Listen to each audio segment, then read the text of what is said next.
Hello बच्चों, कैसे हैं आप लोग। आशा करता हूं आप सभी स्वस्थ होंगे, मस्त होंगे और पढ़ाई में कम्प्लीटली व्यस्त होंगे। मैं रत्नाकर सिंह आप सभी का स्वागत करता हूं आपके अपने YouTube channel Ratnakar Singh mathematics में। पिछले वीडियोस में हमने गॉस लॉ के थ्योरम को बस डिस्कस कर लिया था। आज के इस वीडियो में हम डिस्कस करने वाले हैं गॉसेस थ्योरम के प्रूफ। मतलब इस वीडियो में जानेंगे कि गॉसेस थ्योरम आया कैसे, किस डायग्राम के थ्रू हम इसको एक्सप्लेन करेंगे, इस सबको जानेंगे। और हाँ, एप्लीकेशन ऑफ गॉसेस लॉ को भी हम पढ़ेंगे। तो आई होप आप लोग पिछली वाली वीडियोस देख के आ रहे होंगे। बिकॉज ऑफ अगर पिछली वाली वीडियोस नहीं देख के आए हैं तो ये वाली वीडियोस नहीं समझ में आएगी। जितना भी कॉन्सेप्ट अब आगे जाएगा वो बेस होगा आपकी पिछली वाली वीडियो से रिलेटेड होगा, ठीक है। तो जो बच्चे पिछली वाली वीडियोस नहीं देख के आए हैं तो आपसे रिक्वेस्ट है तो पिछली वाली वीडियोस देख के आएँ, तब आगे की चीज़ें समझ में आएगी। अदरवाइज आप बोर हो गए, फिर ब्लेम हमें करोगे सर सही समझ में नहीं आया, है ना। चलिए स्टार्ट करते हैं बिना टाइम वेस्ट किए अपना क्या गॉस थ्योरम का प्रूफ।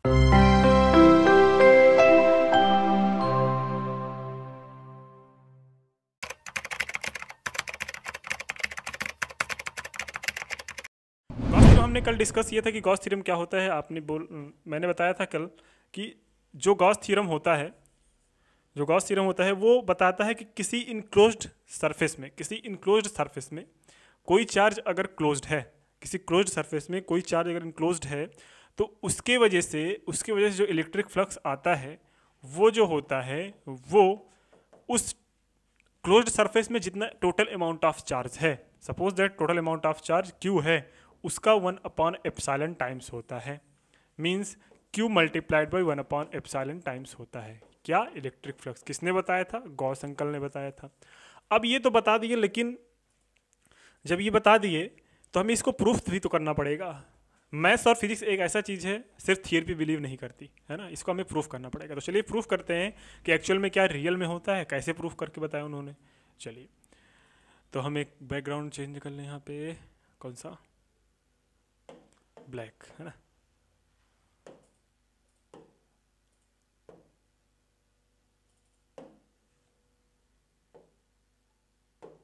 चलो तो सबसे पहले हम लेट करेंगे कोई क्लोज्ड फिगर है। क्या है? कोई क्लोज्ड फिगर है। ये हमने एक लेट कर लिया, कोई क्लोज्ड फिगर है यहाँ पे। इसमें क्यू जो क्यू चार्ज है वो इनक्लोज्ड है, इसके अंदर क्यू चार्ज इनक्लोज्ड है। अब ये कोई सॉलिड हो गया, इसके अंदर क्यू चार्ज है, क्लोज्ड फिगर हो गया। तो हमने क्या किया, हमने अगर इस चार्ज के थ्रू इलेक्ट्रिक फ्लक्स कैलकुलेट करना है, किसी पॉइंट पी पे हम इंडिकेट कर रहे हैं, इस पे हमें कैलकुलेट करना है, तो यहाँ पे हम इसको एक सरफेस में इंडिकेट करेंगे। क्या करेंगे? एक सरफेस में इंडिकेट करेंगे जो कि इस चार्ज से कितने डिस्टेंस पे है, आर डिस्टेंस पे है। कितने डिस्टेंस पे है? आर डिस्टेंस पे है।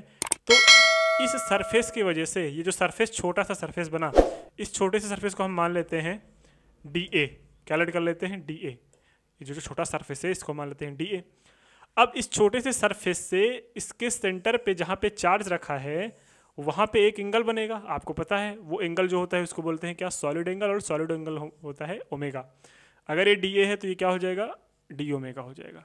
क्या है? अगर डी छोटा सा एरिया है डी ए तो इसके सेंटर में जो एंगल बनेगा वो डी ओमेगा बनेगा। सर ये सेंटर वगैरह कहाँ से आ गया? तो आप देखना मैं क्या करके चल रहा हूँ, मैं इसको एक स्फीयर का सरफेस मान के चल रहा हूँ। क्या मान के चल रहा हूँ? एक स्फीयर का सरफेस मान के चल रहा हूँ, ठीक है। ये एक स्फीयर का सरफेस है।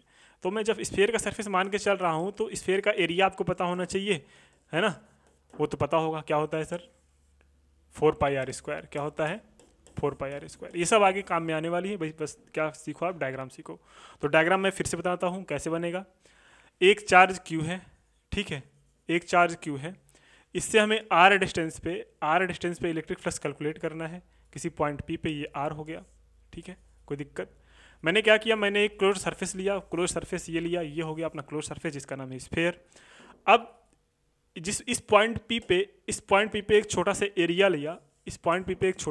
लिया, जो कि इसके सेंटर क्यू पे, इसके सेंटर क्यू पे कितना एंगल बना रहा है, डी ओमेगा एंगल बना रहा है। डी ओमेगा क्या बनाता है आपका, सॉलिड एंगल बनाता है। और इसका जो एरिया वेक्टर होगा, एरिया वेक्टर की डायरेक्शन क्या होगी सर जी, डी ए इसके परपेंडिकुलर होगी। अगर यहाँ पे चार्जेस के बीच में थीटा एंगल होता मतलब इसके बीच इलेक्ट्रिक फील्ड जो आएगी वो इधर ही आएगी, क्योंकि भाई ये पॉजिटिव चार्ज है। यहाँ पे जो है वो theta is equal to 0 degree है। क्या है? Theta is equal to 0 degree है, हाँ या ना। आप बोलोगे हाँ सर, लेकिन हमने एक फार्मूला पढ़ा है कि ई इज इक्वल टू क्या होता है, sorry phi is equal to क्या होता है, phi E is equal to होता है E dot D A cos theta. यहाँ पे थीटा इज इक्वल टू 0 है, बात अलग है, लेकिन कॉस थीटा तो होता है, बिल्कुल होता है सर, ये तो होता ही है। चलो अब यहाँ पे अगर हमें पॉइंट पी पे इलेक्ट्रिक फ्लक्स कैलकुलेट करना पड़े तो हम कैसे करेंगे, चलिए कोशिश करते हैं। अगर हमें पॉइंट पी पे इलेक्ट्रिक फ्लक्स कैलकुलेट करना है तो फाई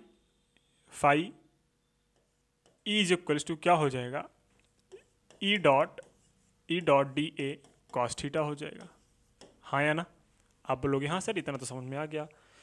अब अगर मैं ई की वैल्यू कैलकुलेट करना चाहूँ, ई की वैल्यू सर कहाँ पे कैलकुलेट करेंगे, आपको वो रिजल्ट याद होगा, कौन सा रिजल्ट, अगर कोई चार्ज है इससे आर डिस्टेंस पे कोई पॉइंट पी है तो इस पॉइंट चार्ज की वजह से पॉइंट पी पे जो इलेक्ट्रिक फील्ड इंटेंसिटी आती थी वो क्या आती थी, E is equals to 1/4 pi epsilon Q upon R होता था कि नहीं होता था, आर स्क्वायर होता था।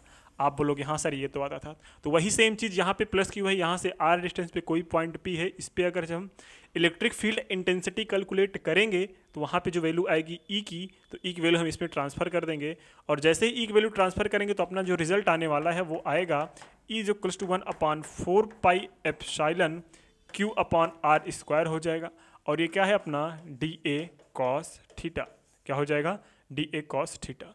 अब ये तो हुआ डी फाई ई, क्या हो गया ये डी फाई ई। लेकिन अगर हमें टोटल इलेक्ट्रिक फ्लक्स कैलकुलेट करना पड़े, अगर हमें टोटल इलेक्ट्रिक फ्लक्स कैलकुलेट करना पड़े तो क्या करोगे, टोटल के लिए हमें करना पड़ेगा इंटीग्रेशन, और ये गॉसियन जो गॉस लॉ होता है वो किसी क्लोज सरफेस के लिए होता है, तो हम जब क्लोज सरफेस लगेंगे तो यहाँ पे आपको क्लोज कंटूर लेना पड़ेगा। क्लोज कंटूर मतलब इंटीग्रेशन ऑफ क्लोज्ड सरफेस, इसको क्लोज्ड कंटूर बोलते हैं, लेकिन हम पढ़ेंगे इसको इंटीग्रेशन ऑफ किसी क्लोज्ड सरफेस का। क्लोज्ड सरफेस का जब हम इंटीग्रेशन करेंगे तो टोटल जो फाई आएगा, यहाँ पे डी फाई ई है इज इक्वल्स टू ये भी हो जाएगा closed contour of 1/4 pi epsilon Q upon R square D A cos theta. ये क्लोज्ड कंटूर कुछ नहीं शो करता, बस ये शो करता है कि जो इंटीग्रेशन हो रहा है वो किसी क्लोज्ड सरफेस के लिए हो रहा है। किसके लिए हो रहा है, क्लोज्ड सरफेस के लिए हो रहा है, बस आपको इससे घबराने की जरूरत नहीं है, ठीक है। चलो अगर इतना क्लियर हो गया तो मैं बताऊं कि अगर डी फाई छोटे के लिए है तो बड़े के लिए क्या हो जाएगा, बड़े के लिए हो जाएगा सर जी फाई हो जाएगा, क्या हो जाएगा फाई हो जाएगा। अच्छा यहाँ पे जो कांस्टेंट है उसको बाहर ले लो, यहाँ पे कांस्टेंट है क्यू अपॉन 4 पाई एप्सिलॉन है, और यहाँ पे जो बचा इधर इन इसके अंदर वो क्या बचा D A cos theta upon R square, D A cos theta upon R square.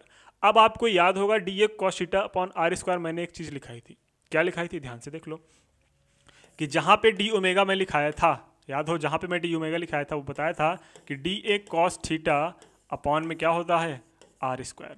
तो D A cos theta upon R square को हम क्या ले सकते हैं डी ओमेगा, मतलब यहाँ पे लिखना here D A cos theta upon R square is equals to D omega. पिछली वाले वीडियोस में मैंने बताया था जब मैं सॉलिड एंगल पढ़ा रहा था, मैंने बोला था कि इसको याद कर लो, ये गॉस लॉ के थ्योरम को प्रूफ करने के लिए काम आएगा।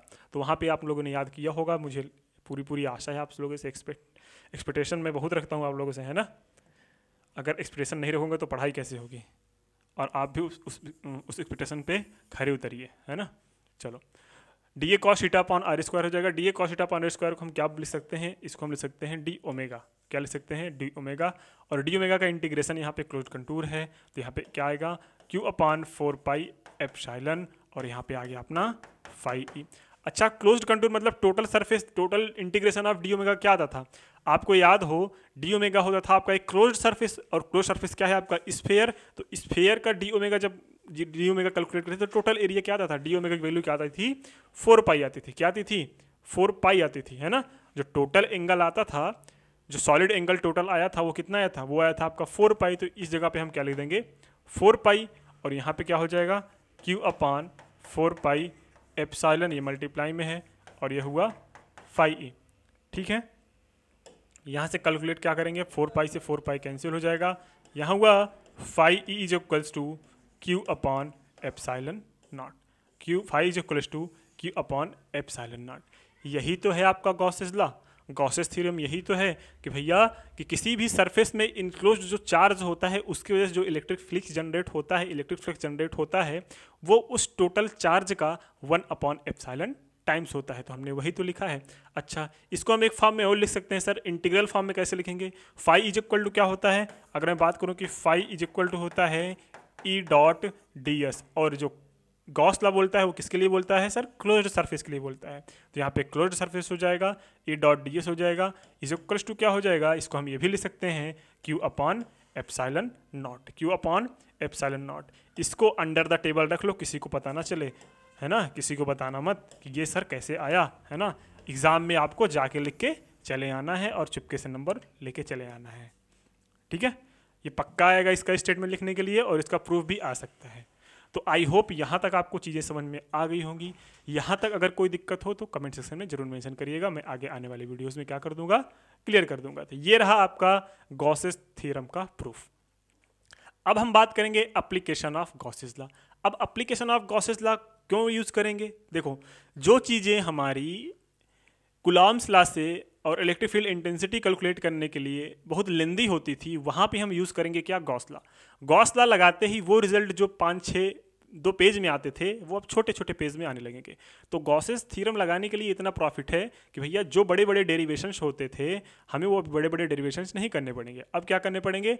अब हमें उसकी जगह छोटा डेरिवेशन करके हमें रिजल्ट मिल जाएगा। लाइक जैसे हमने एक इन्फानाइट लेंथ का वायर लिया था, है ना, उसमें इन्फानाइट जो कि इन्फानाइट था, उसकी लेंथ जो थी इन्फानाइट थी। अगर हम फाइनाइट लेंथ भी ले लें तो उसको कैलकुलेट करने में भाई इतना इंटीग्रेशन करना पड़ेगा आपको, तो वो आप उसमें परेशान हो जाएंगे। लेकिन जहाँ पे अगर बात आ जाएगी कहाँ की, जहाँ पे बात आती है गॉसेस थ्योरम की, वो आपको शॉर्टेज में दे देगा। तो अगली वीडियोस में हम वही डिस्कस करने वाले हैं। तो इस वीडियोस में हमने डिस्कस किया क्या? इस वीडियोस में हमने डिस्कस किया गॉसेस थ्योरम का प्रूफ। तो चलिए मिलते हैं नेक्स्ट वीडियो में, तब तक के लिए शुभ रात्रि, जय हिंद, बाय बाय।